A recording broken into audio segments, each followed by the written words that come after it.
So here we are today talking about, and our subject today is something that is very, very close to my heart. My journey into wellness, into well-being, mental health started with hypnotherapy, and why I chose the topic today as, talking about the myths, about the false beliefs that we have about this beautiful science.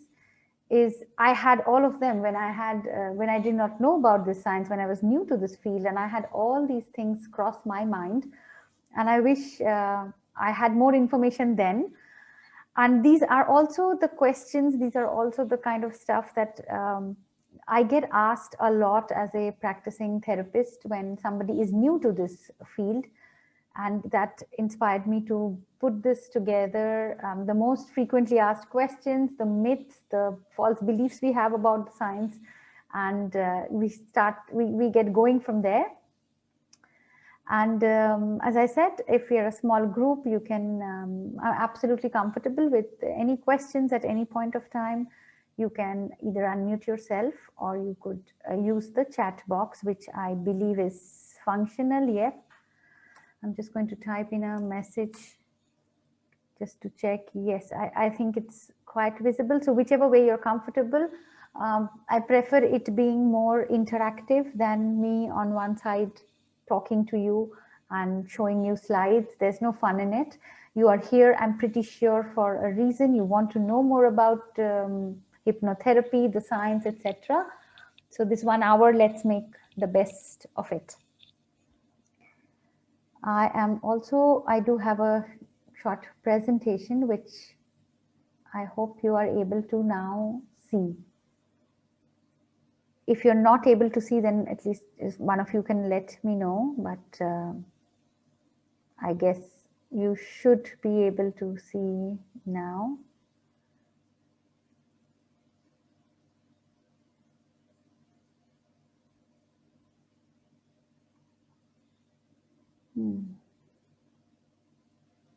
There you go. Okay.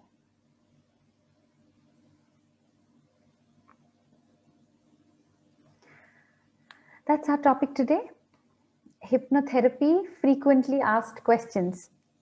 And in what I want to bring to you is all the myths, all the question marks, all the doubts that we have with respect to the science, demystify them, debunk them, and bring to you the actual understanding of this science. This is in itself the science of the mind, and we will delve deeper into that and take it as it comes. So what I had in mind is before I dive into that, let me just give you a short introduction of myself. I do see new people joining in, and I may not have met you or spoken to you before. So this is our first meeting. My name is Arpita, and I'm a holistic therapist at Illuminations JLT in Dubai.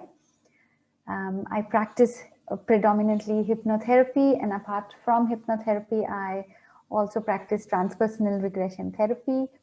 I am a family constellation facilitator, and I do a lot of work with the corporate sector.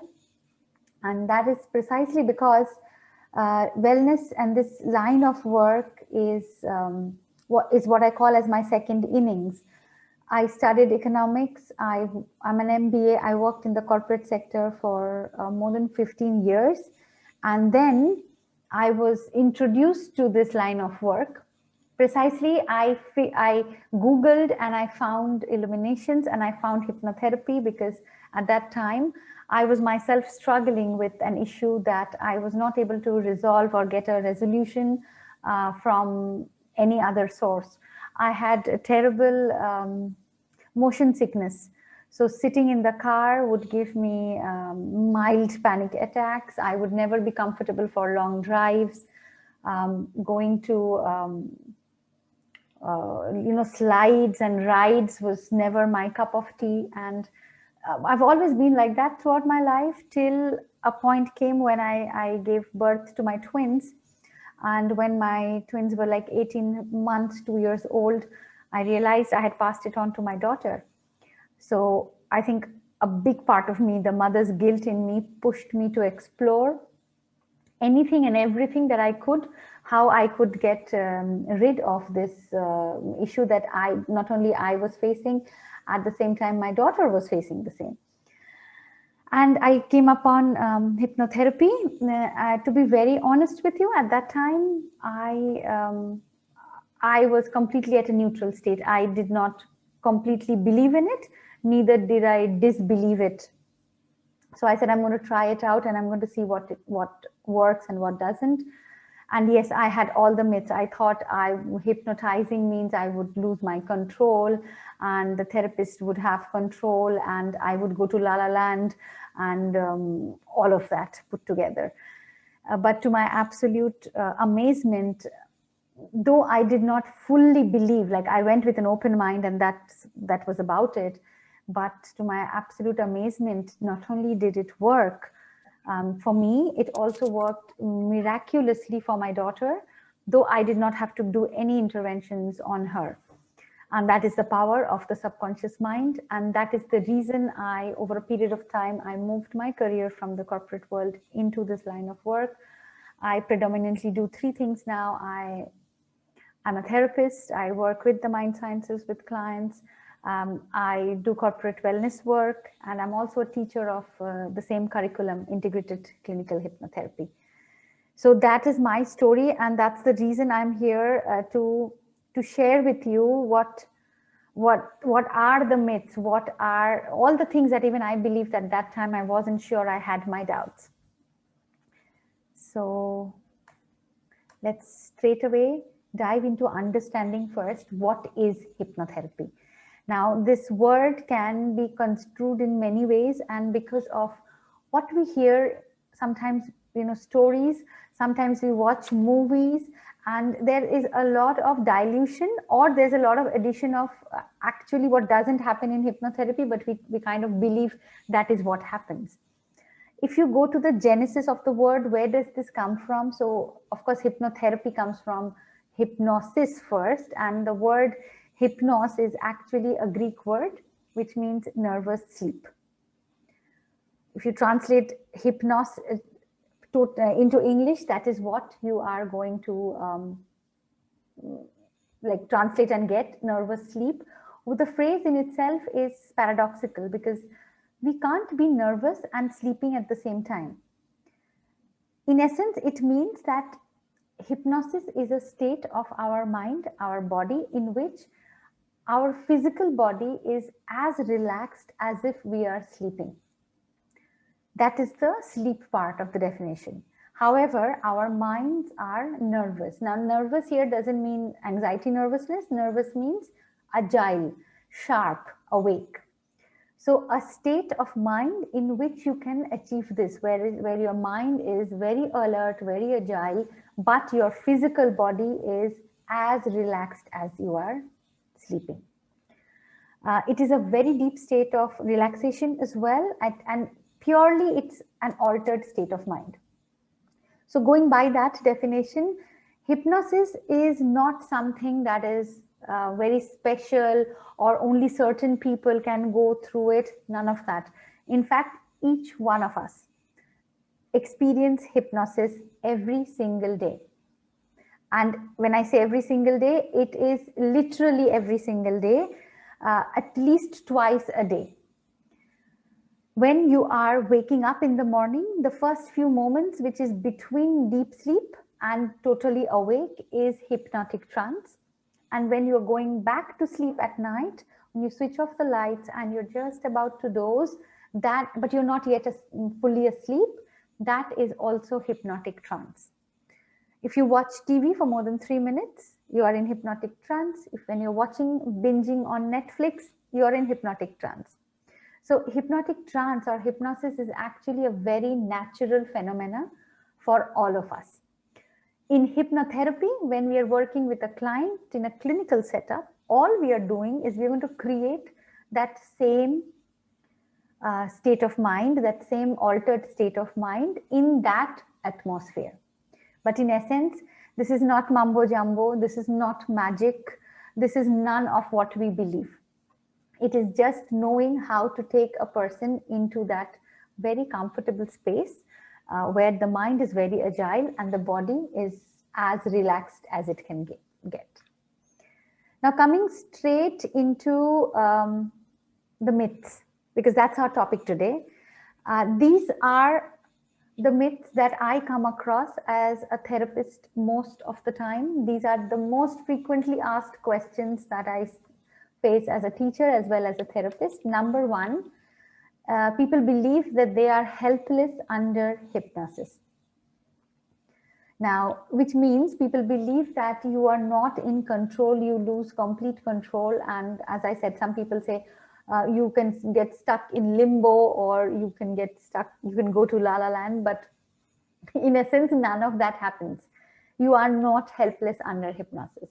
And that is because as much as we are working in our subconscious mind, we're trying to figure out the diagnostics, the patterns, the blocks that are embedded in our subconscious mind, but your conscious mind is also there. Your conscious mind is not in control at that time, but your conscious mind is present. So in case, for example, there's a session going on and the fire alarm of a building rings, it's not that you can't get up and you cannot walk out. You can. All we have to do is we have to close the session, count you up, and you can walk very easily out of the room. You are still in control of your body. You are still very much under your own willpower and control. Yes, it is an altered state of mind, which is very relaxing, but you're not helpless. Also because as a therapist, I'm always talking to you. And if there's anything that is uncomfortable that comes up, there is a conversation that is happening. This is not one-sided alone. The second thing that I hear most, again, very frequently asked question or a doubt is that can everyone be hypnotized?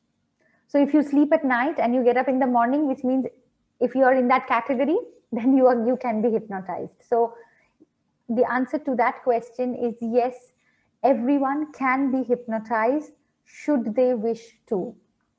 And that part is very important. We work clinically when we are working with someone, we are working with verbatim permission. We do not just catch hold of people and say, let me hypnotize you. It doesn't happen like that. It's unethical. So everyone can be hypnotized and everyone can go into their inner journey, but the person has to be willing to do it.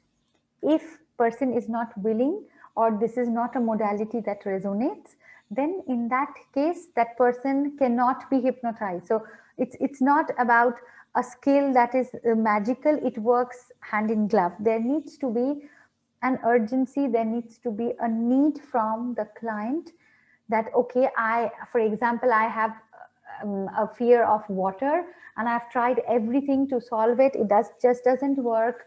And I want to get over this fear of water that I have. That is important. Now with that background, when we explain that how we work on the science, on the mind, and this is the science of the mind, then when the person gives permission, that's when we start to work. So yes, everyone can be, should they wish to. Hypnosis is same as sleeping. It's not. It is completely different. There are, in a very broad way, I can say 3 states of awareness. One is when you're awake, like right now, we are awake, we are listening, we are thinking, which means what I mean by awake is if our brain waves are mapped at this moment, it will have a wavelength and it will have an amplitude, which means there is a way to define that wavelength of our brain waves. And we would call this that they are in the beta state. When we start to relax, doze off, getting into hypnosis, getting into meditation, from beta, our brain waves come to a different amplitude and a different wavelength, and that's what we call as alpha. From alpha, if you deepen the trance, we go into theta, and from theta, we finally go into delta, and delta is when we have fallen asleep. When we fall asleep, our conscious mind is also sleeping. So there is no cognitive consciousness of where I am, what is happening, where's my hand, and what posture I'm sleeping. That is not true when you're in hypnosis. In hypnosis, you have the presence of both the minds. And yeah, sometimes we do lose the sense of time and space in that hypnotic trance, but the trance state is very, very different from the state in which we are completely out and sleeping. Okay, then one of the most common fears people have is hypnosis will make me reveal my deepest, darkest secrets against my will. It doesn't work like that. Precisely because we don't have an agenda to go and dig out any deep secrets or any information for that matter, which is against client's will. Client comes with a specific problem. There is an issue which probably client hasn't found a solution, mostly have tried a lot of ways to heal that, to work on it. And when they come for hypnotherapy, they're coming with an objective. And we as therapists, we stick to that objective. We do not create an overriding objective above that. This practice has got no space for, it's not about, curiosity. Okay, let's see what will come up and what can I find. That's not our job. Our job is healing. People come with real life issues. We take a dive into the subconscious part of the mind to see if we find information around that objective. So yes, there is no revealing of deep, dark secrets against anyone's will. To that extent, we don't even talk about anything which is against client's will. There's a very clear boundary, very clear objective of the therapy sessions, and we stick to that. Hypnotherapy is like magic. It's a mystical practice. Well, it's not. It is magical in the sense the speed at which resolutions come, the speed at which healing happens, but there is no magic in the sense of the skill. It's a science, and it's a skill set. Like for example, a therapist is like a GPS. It's your car, it's your fuel, and you're at point A and you want to go to point B. So I am facing issues with this fear of water and I want to get over it. My role as a therapist is to guide you from point 1 to point 2 in the simplest, easiest, most effective way. It is an art, it is a science that can be learned, and anyone can become a hypnotherapist. You really don't need to have, which brings me to the second part, the last point actually, that hypnotherapists have special powers. No, fortunately, unfortunately, whichever way we look at it, we don't have any special powers. I'm just as human as any of you are.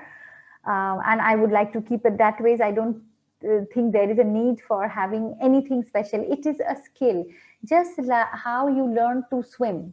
So there will be a point in life where you didn't know how to swim, and then you went and you took swimming classes and you have learned how to swim. It's the same. The way you've learned to ride a bike, there was a point you didn't know about it, but then you found your balance. And once you find your balance, that balance on your bike becomes easy, effortless. But from an outsider who doesn't know how to ride the bike, for them, the balance is magical. So the magic is in the process, the magic is in the healing. But yes, there is no special power. The only special thing is the course that we have done, the practice that we have done, and it's just like any other life skill. If you ask me, it is as good as any other life skill, like learning how to swim, learning how to cook, learning how to ride a bike. It is the same. I'm going to take a pause here and I will check if there is any questions or any other myths. I have put a couple of them there because that's what I hear most of the time. And I thought I will bring that in because they're apparently the most frequently asked questions.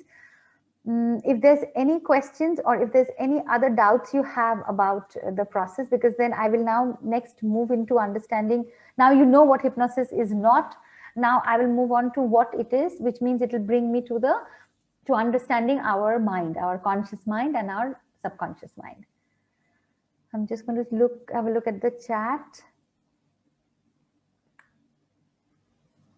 Nope.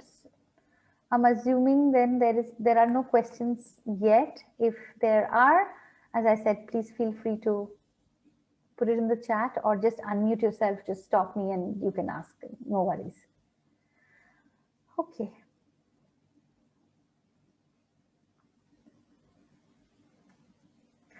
Which then brings me to highlighting that if this is not hypnotherapy, if all that we are talking about is all these doubts which we know, so you know all what is not hypnotherapy. So coming to what is it then? What can I expect in a session?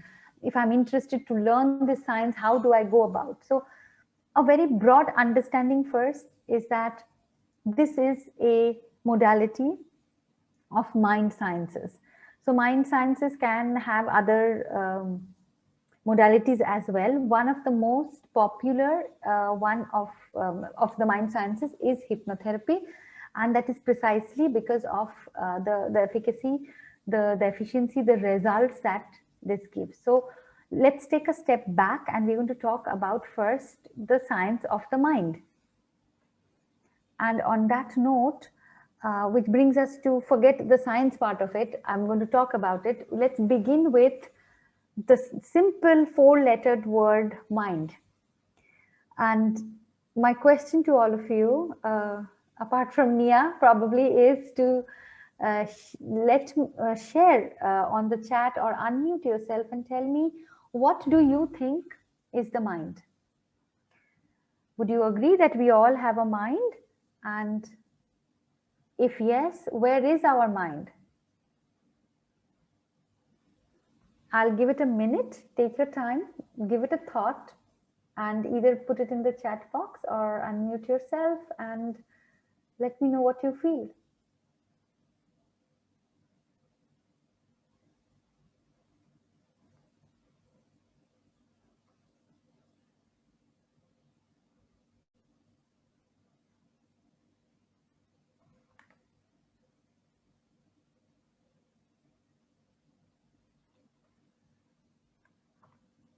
No? I have no responses at all, which means either we don't have a mind or we are still thinking what it is. So please feel free and share what you think is mind, because it's very important for us to get that understanding before we move on into the details of it.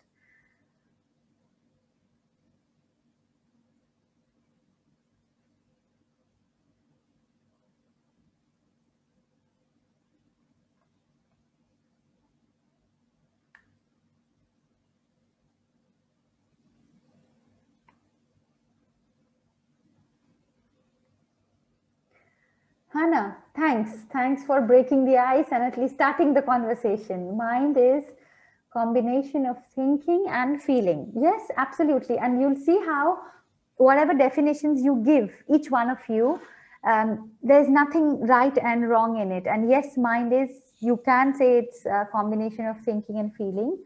And anyone else wants to share what is mind and where is your mind?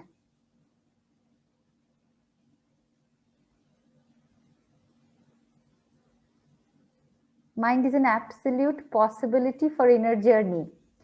I agree. If we are able to tap into the power of the mind, then yes, of course, it's an absolute possibility. Where is your mind and where is my mind? I'm hoping we all agree that we have a mind, but where is it? Can we touch? Can we feel our mind? Do we know exactly, like we know the location of where my heart is, where my brain is, where my lungs are. Similarly, if we do have a mind, then we should know where it is. It is very strange. I know I'm asking all very strange questions, but that's what makes it more interesting. So yeah, I agree with Hannah. I agree with you, Prashant. There are, and as you see, each one of us will have a very different way of explaining what mind is, because this is how we perceive mind to be. And again, I say there is nothing right and wrong in it. Let's have a look at what I have here is when When we say mind, forget the holistic sciences, forget what what we generally are talking in terms of hypnotherapy or mind sciences. Let's go to a very basic definition. And if you Google and you just look at Oxford Dictionary, the definition of mind is the element of a person that enables them to be aware of the world and their experiences. Now, the first thing to note here is the word element, which means this is something we cannot touch, feel, which is not tangible. It is just that part of a person, that element of a person that enables them to be aware of the world, their experiences, to think, one of you mentioned, to feel, the faculty of consciousness and thought. So it's similar to how you just described what mind is. And the point I'm trying to make here is mind is an intangible asset. So when I say, where is your mind? And I don't get an answer, is because you're wondering, where is my mind? And some people will say, well, it's in my head, inside my skull. But that's not mind. That is your brain. That's an organ in our body. And that is very different from what mind is. And the difference is the brain is tangible, the body is tangible, and mind is not. So a very simple way of understanding what mind is and vis-a-vis what brain is how we are connecting to each other at the moment. So I am able to show you this presentation. I'm able to connect to you through my laptop.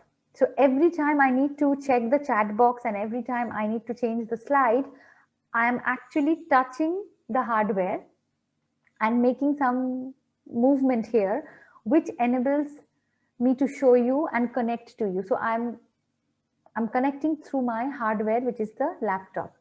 That hardware is like your brain, it's like your body.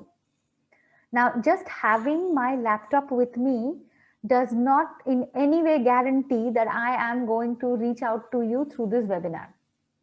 That's because in order for me to show you this presentation, I need the software of Microsoft PowerPoint installed in my hardware. And I need the software of Zoom to be there so that I can use that platform and conduct this webinar. The software of the Zoom, the software of Microsoft PowerPoint is the mind. So the brain is the hardware and mind is the software. The software works on the hardware, and as a result of that, we see many changes that happen in our bodies. So mind, from a mind science perspective, from hypnotherapy perspective, mind is nothing but a tool.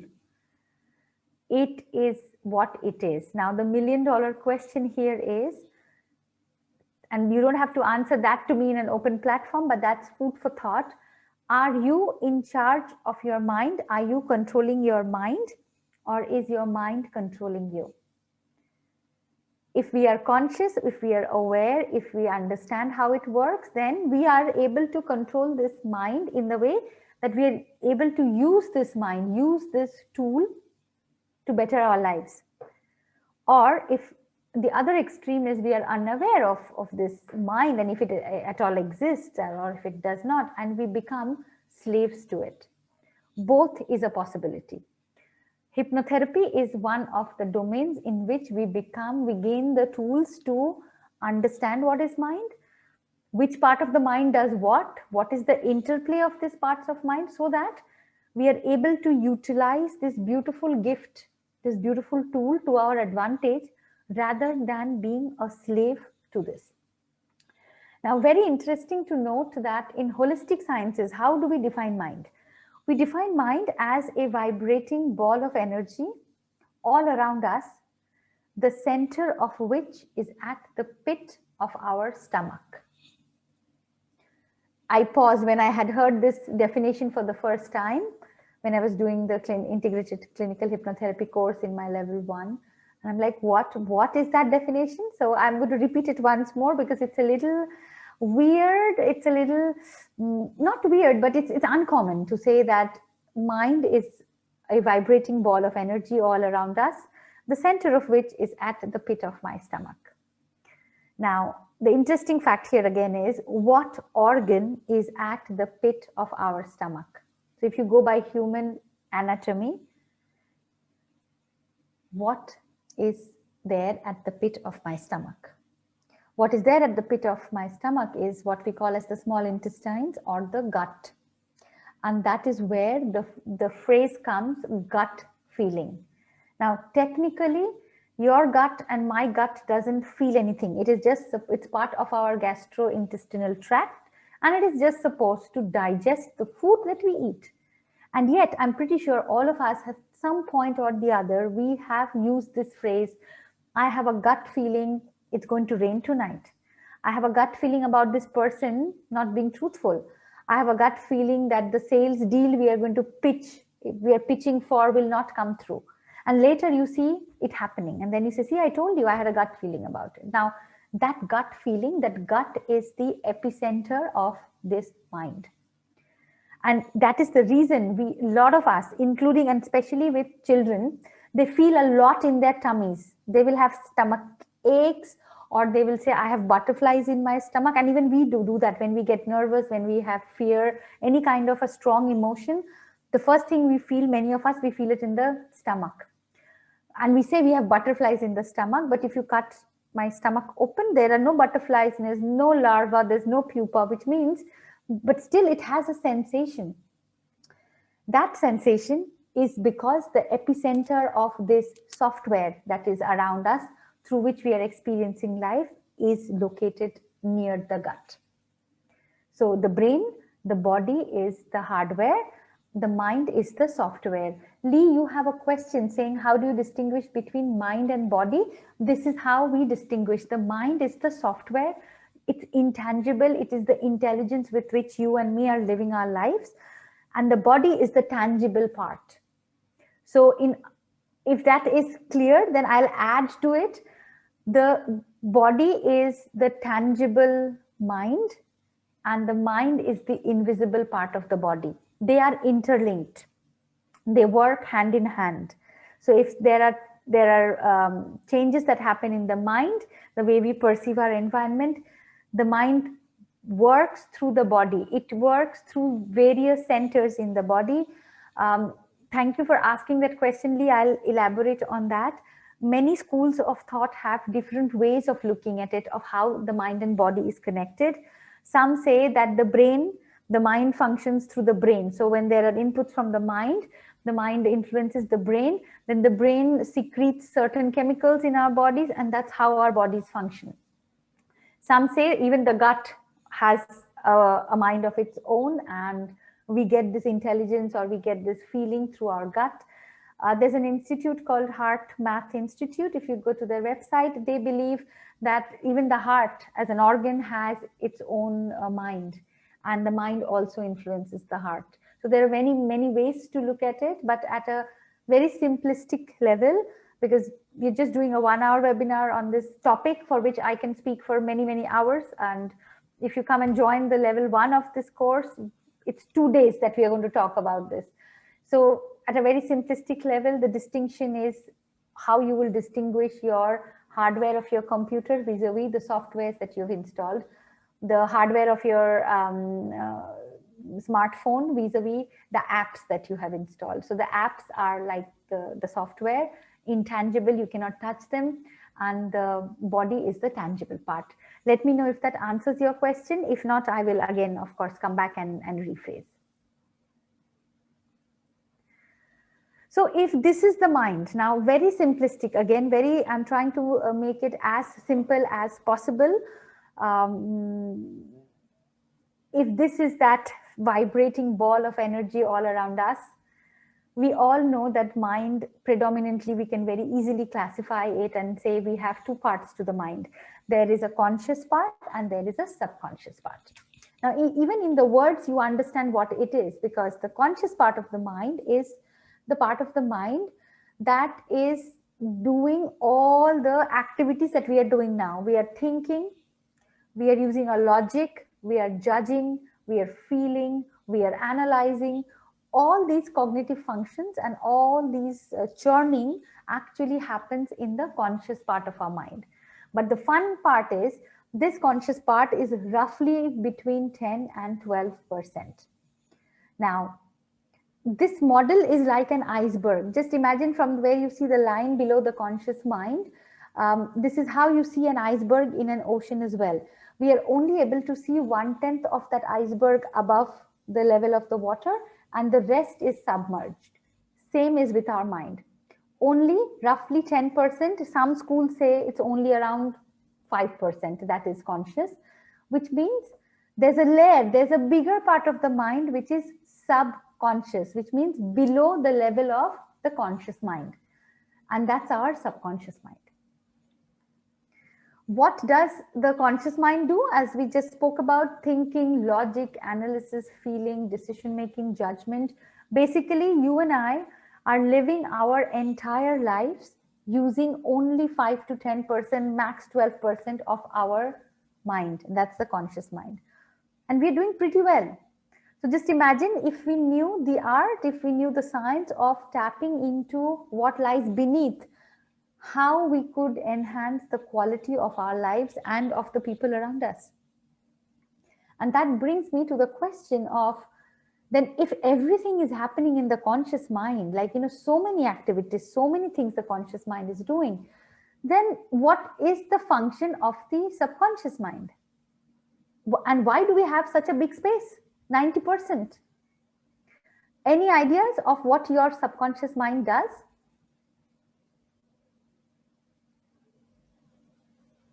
Yeah, because see, everything is happening in the conscious part of our mind. So take a guess. Tell me, what do you think are functions of this subconscious space?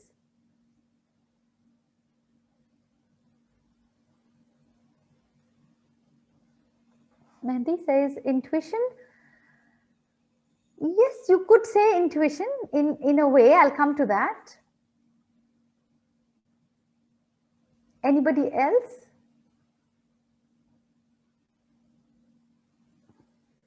No? It is strange, isn't it, that we have 90% and we are not even sure, we don't even know what functions, why would it have such a big space? Expectations, Hannah? Well, let me elaborate, and maybe then you can tell me what both of you, Mehdi and Hannah, what do you mean by intuition and what do you mean by expectations? Maybe we are saying the same thing in a different language. So predominantly what the subconscious mind does is very, very simple. It doesn't have so many things like you see what the conscious mind is doing. Subconscious mind has two very, very simple functions. Function number one is survival. This is the part of the mind that keeps us alive. When I say survival, I mean, let me give you an example. If I tell you that, okay, we have these 8 people in the webinar and I would like all of you to switch on your cameras and you lift your right hand and you wave at me. I'm pretty sure each one of us can do it because it's very easy. I know which is my right side, I know which is my hand, and this movement that I do is completely under my control because this is a voluntary movement, which means we are quite good in controlling our bodies. Now, if you're so good at waving at me with your right hand, then my logic will say, then at the same ease with which you wave at me, I want you to have the same ease and now stop the functioning of your kidney for the next 10 seconds. Let us try and see if we can stop the functioning of our kidney for the next 10 seconds. And I'm pretty sure you're already smiling or laughing because none of us can do it. And what kind of a question is this? Well, this question brings us to the point that we cannot control our internal body functions. And yet, our bodies function to the T. For example, forget right now waving at you. That's one example. When you go to sleep at night, before sleeping, do you tell, my dear heart, please keep beating till it's morning, till I wake up again? Or my dear lungs, please keep breathing. Don't stop breathing middle of the night because I've fallen asleep. We do none of that. There is already an autopilot set in our bodies, and there's a rhythm of the movement of our internal body parts, our organs, as if there's an autopilot that is being governed by somebody or something else. What governs this autopilot is your and my subconscious mind. And conscious mind cannot alter any of those movements. And that's where the function number one of the subconscious mind is just to keep us alive, in order for all our internal body functions to happen as smoothly as possible.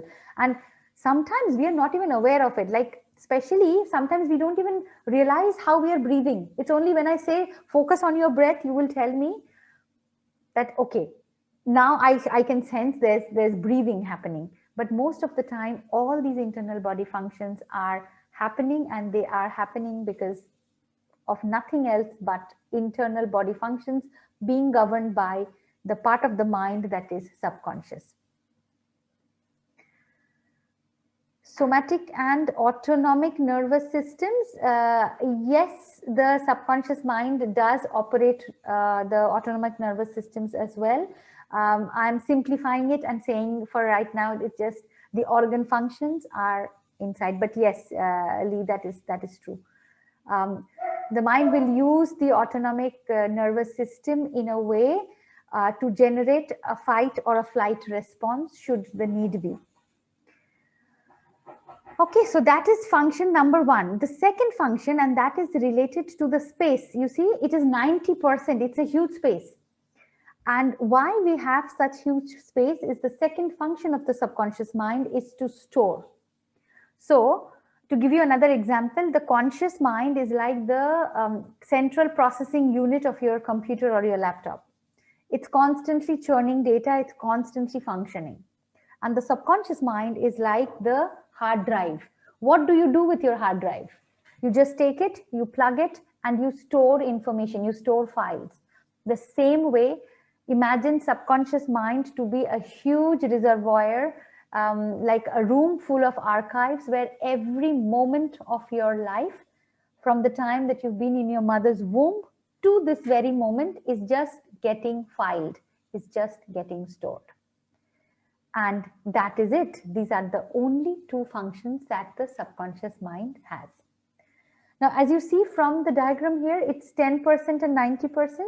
But what is more interesting to note is that if the strength of your conscious mind is 1 times X, the strength of the subconscious mind is 6,000 times X. And this gives us an insight into why sometimes we find it very difficult to overcome a fear, to overcome a habit, because with the conscious mind, we say that, okay, from tomorrow onwards, I'm hitting the gym in the morning. I am absolutely ready for it. However, when the actual time comes for me to go to the gym, either I'll do something else or some thought will come and I'll say, okay, I will start from tomorrow, which means sometimes we'll see there's a bigger force that is working inside us. And many a times that bigger force is the power of the subconscious mind. The science of hypnotherapy is not to fight this subconscious mind. Subconscious mind is not good or bad. It is just what it is. We use hypnotherapy as a tool to align these minds. So whatever are my conscious desires of today, if they don't match my subconscious patterns, then that's where we feel a mismatch. Like, I want to earn money, but I can't. I want to have a successful career, but something keeps happening. I want to have a very beautiful relationship with my partner, but I keep choosing the wrong partner in my life. I want to lose weight, but for whatever reason, weight is very sticky and I'm just unable to lose weight. All these examples are examples when I have a conscious desire in the conscious part of the mind, but there is something happening in the background which I'm absolutely oblivious of, because this is subconscious, below the level of my consciousness, and it's almost, I get ambushed by that part of me. And to make it more interesting, when you look deeply into the subconscious space, it can also again be divided into 2 parts. One part is called the modern memory, which is my memory from my life, from the time that I've been probably born and every moment of my life. But it is very interesting to note that many times we also have imprints that are just not my experiences. So, and that part of the mind is what we call as the primitive mind. You could call it information that has flown through us through our DNA, genetics. It is memories, it is experiences of our ancestors. You could call it evolutionary memory. Something that just doesn't belong to me, but it has been passed down and I have taken it from somewhere else, some other person. That is also stored in our minds. So there are files in the modern memory, as you see in the diagram. These are files which I can work on. They are my experiences. But many a times we also carry imprints that come from far behind, not our own experiences. That is the power. That is the beauty of understanding, again, coming back to the science of hypnotherapy. Hypnotherapy, again, as I say, it's not magical. Now you see, this is a completely logical framework.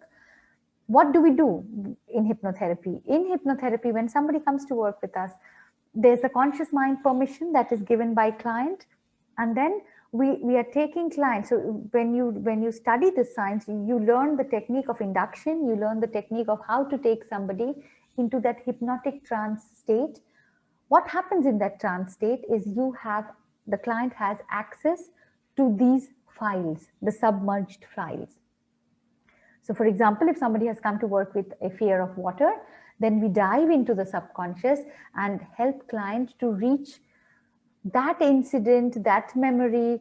It could be their own memory, it could be memory of their ancestors, from where this all started. So we dive deep to go to the core of that problem.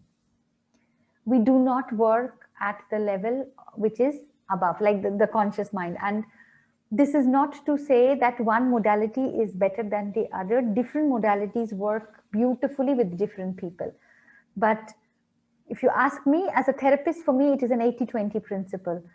The power of this unconscious, the subconscious mind, the amount of space it has and the amount of information it has makes it much more easier for us to get there and understand what is not on the surface, understand what is actually causing the problem. See, it is like, for example, if I suddenly see my hand has got red rashes all over. Now, I could just apply some cream and go to sleep tonight, and tomorrow morning when I get up, my rash is back. So in hypnotherapy, then what do? I would then go to a doctor, maybe he will do a blood test and tell me this is the reason for your rashes and here's the medication. It's the same thing. People come with symptoms, people come with issues that they're unable to find a solution. As a hypnotherapist, we go deeper, we go to the root cause, we understand where this comes from, and we rewire those files. We do not delete files, we do not create different files, false memories, none of that. We actually go to the core, and when you go to the core, you mean that you actually figure out, say for example, I figure out one file. What does these files contain? Actually, these files contain two aspects. They contain a fact that has happened, say for example, in the past, and it also contains the emotional charge that got attached to that fact.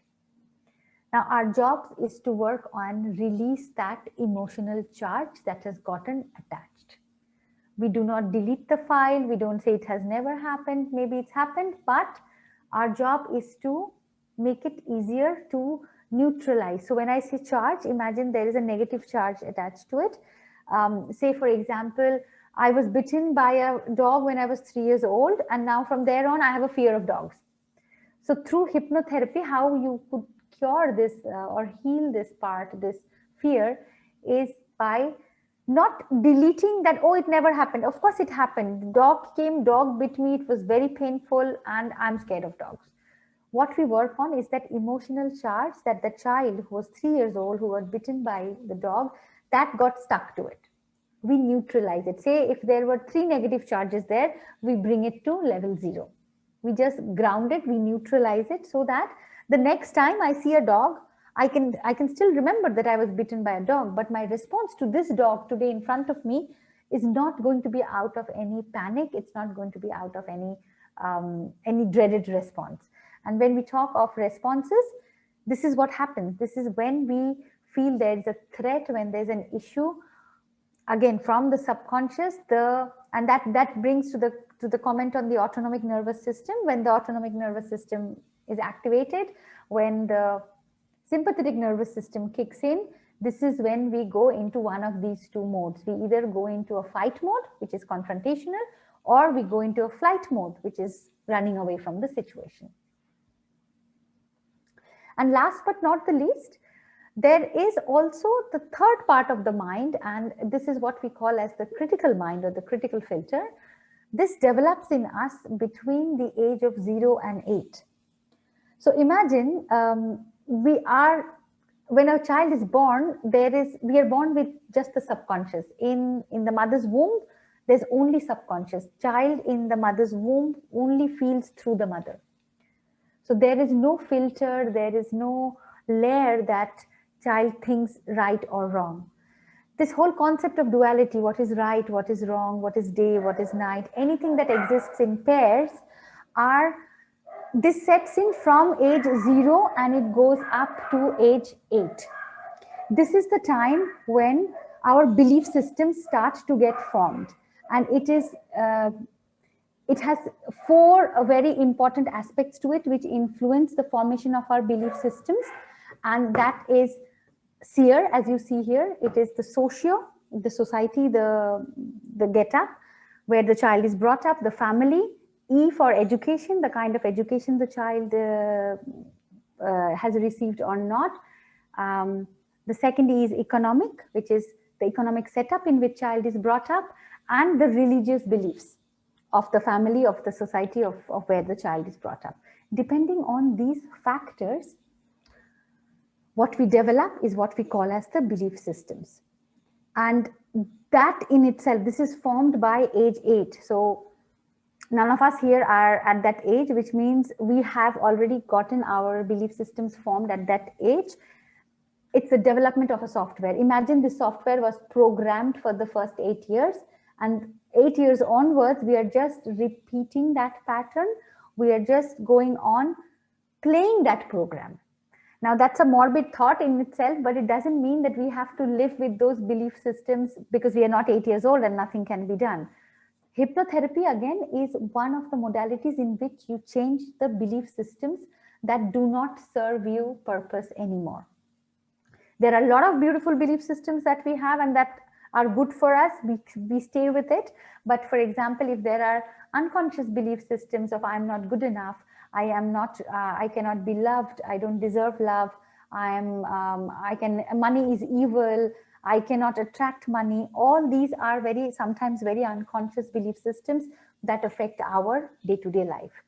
Now, with that information, hypnotherapy is, imagine it's a science that reprograms the mind. So if there is a belief system that doesn't serve me purpose today, we don't erase it. We don't go back and erase any experience. We just neutralize it. We replace. We are, in a different way, you can call hypnotherapists as belief system enhancers. We can tweak it. We can change it to what you want to believe, or what is the reality that you want. This is not about false memories. It is not about erasing experiences. It is actually dissociating you from the experience that you had. You and your experience is not the same. This is the most common fallacy or the mistake we make. We relate ourselves as these two as the same. Under the science of hypnotherapy, we are able to dissociate that. We're able to differentiate that, and we detach from any experience that has caused trauma, that has caused toxicity. Now, when we are able to detach from it, that is when we release those charges. You remember what I said, that we neutralize those charges that we are still carrying till date. So the goal of hypnotherapy, unlike what we discussed earlier, whether it's about mind control, it is about, my secrets will be revealed, or I will be helpless, none of that. In fact, the premise of hypnotherapy is to reprogram our thoughts, reprogram our belief systems. How do we do this? We do this by healing out any subconscious pattern that is today conflicting with my conscious desires. So if my desire is to lose weight today, What is in me that doesn't allow me to have a healthy diet, to exercise, XYZ? Or if my desire is to have a beautiful relationship, what is stopping me from attracting the right partner?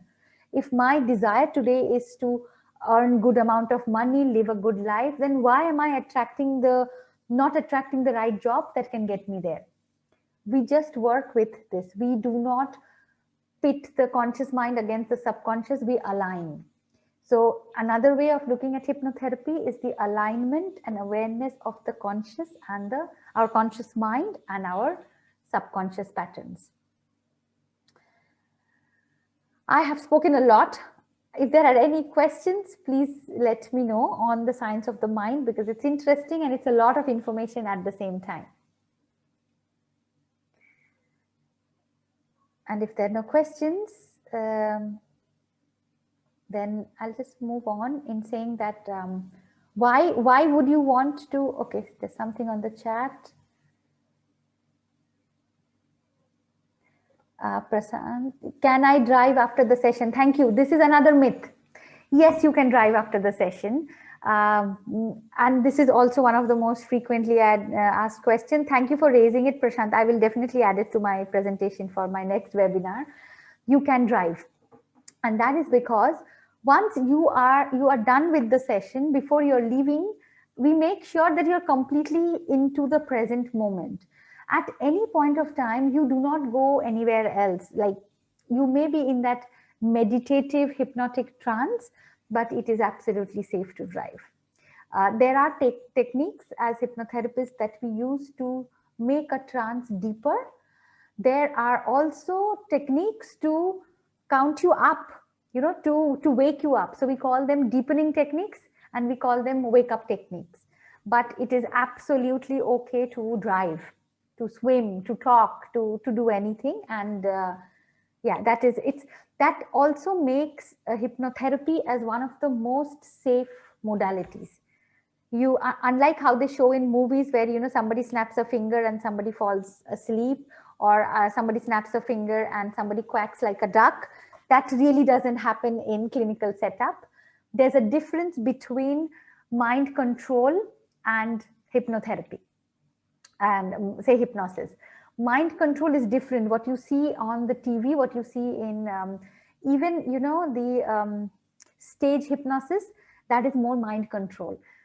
We don't know that, we don't do that. I have not learned it. So when you come and come for the training, if you wish to, for the course, I cannot teach you that.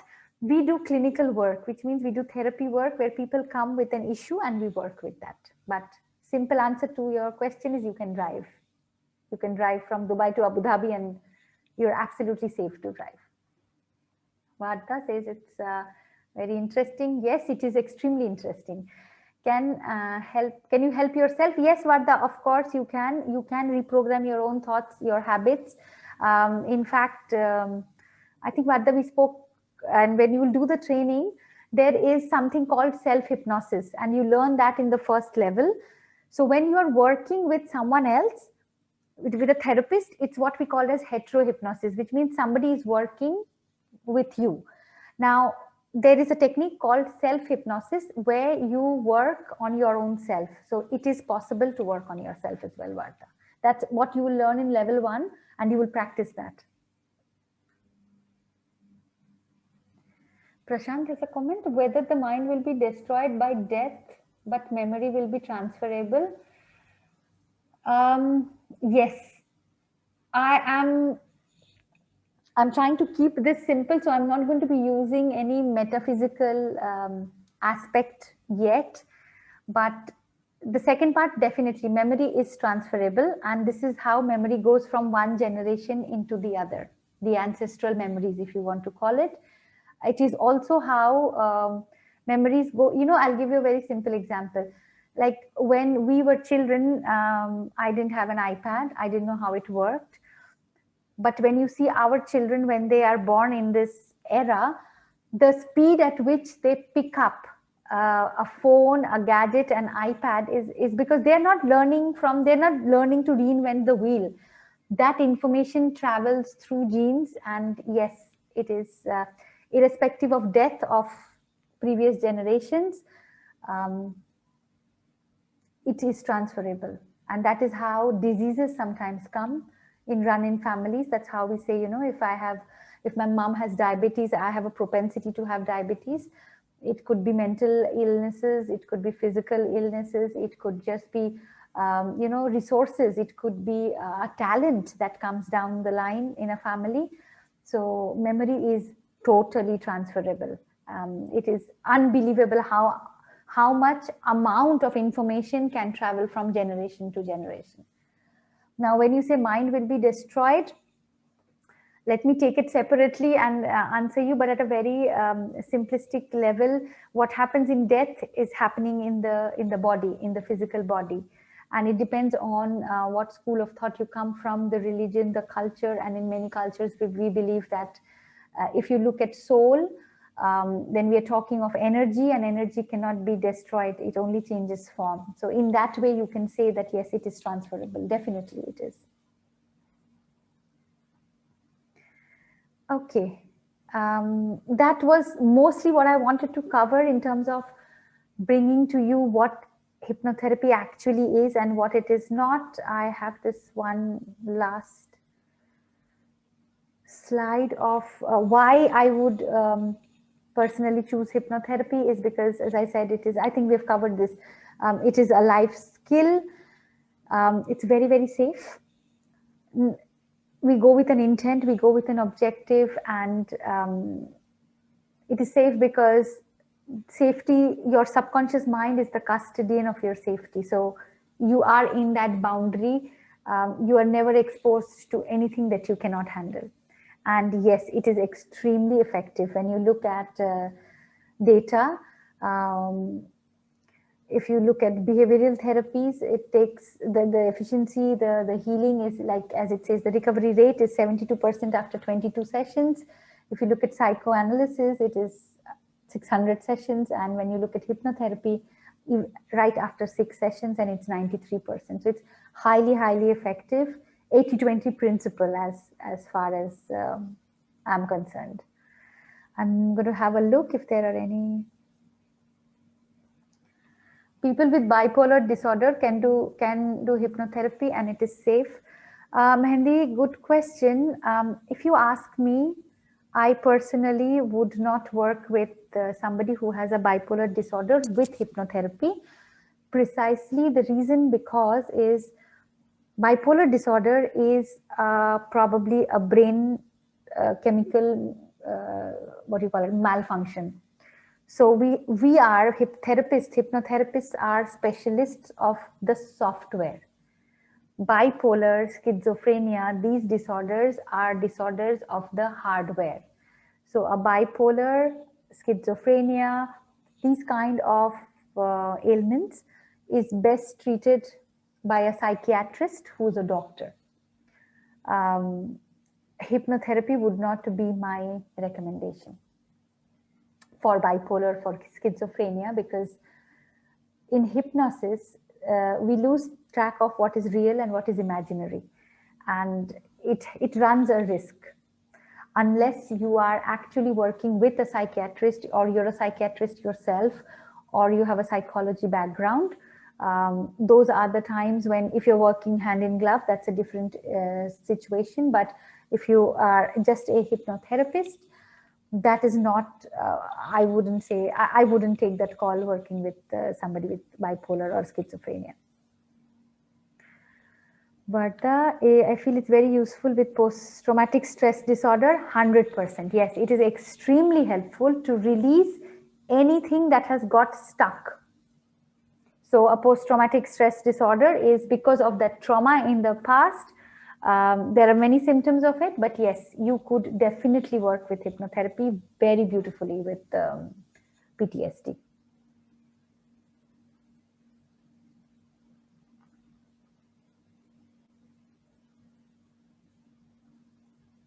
I will see if there are any more questions.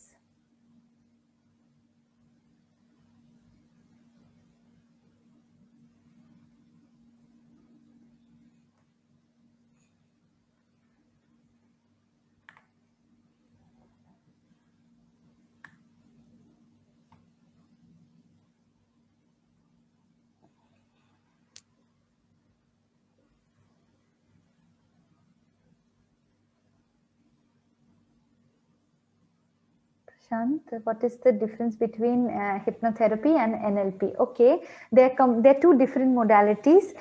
There is some, it's kind of, linked in a way. There are a lot of similarities. Well, again, at a very simplistic level, hypnotherapy, the approach in hypnotherapy is you go inside out. So you work inside, you change inside, you work on your corrupted files, and then you see the impact on the outer world.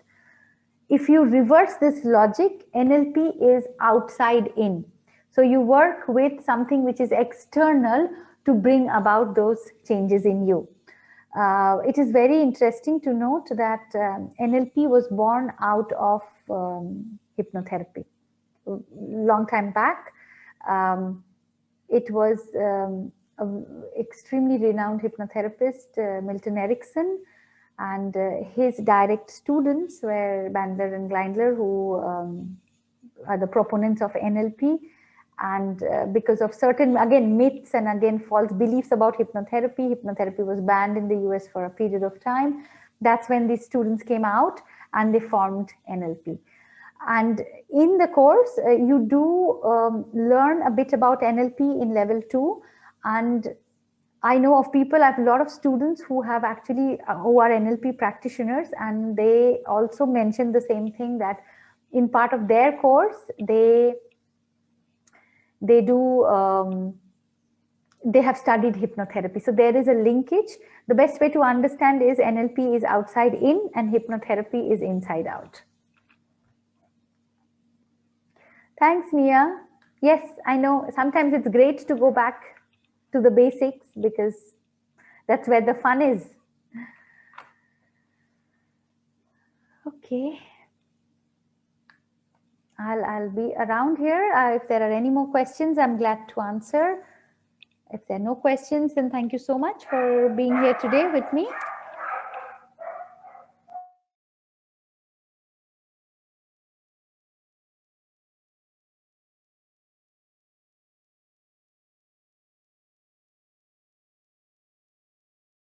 Yeah, I don't see any more questions. So, yeah, let me just see. No. Thank you, Prashant. Thank you so much. And if this interests you, that goes for all of you, then yeah, please, if you're interested to join, to learn more about the course, then feel free to message Illuminations. You can get in touch with me. That's how my journey began many years back. I did not plan my life in a way of becoming a therapist or becoming a teacher of this field. I came out pure out of curiosity. I wanted to know more about this line of work, and here I am with you today talking about the science. So yes, if it is your right time, then welcome. And this is just a very short taster of what the science is. It's a full-fledged course of 5 levels, and the excitement starts from day 1, level 1. Yes, Vardha, I know you're coming in June, and I can't wait to see you too in person. And we'll see you in a few weeks from now.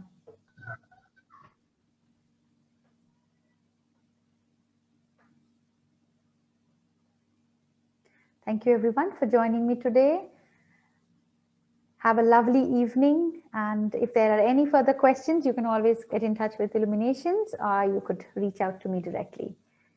Bye-bye, and have a great evening.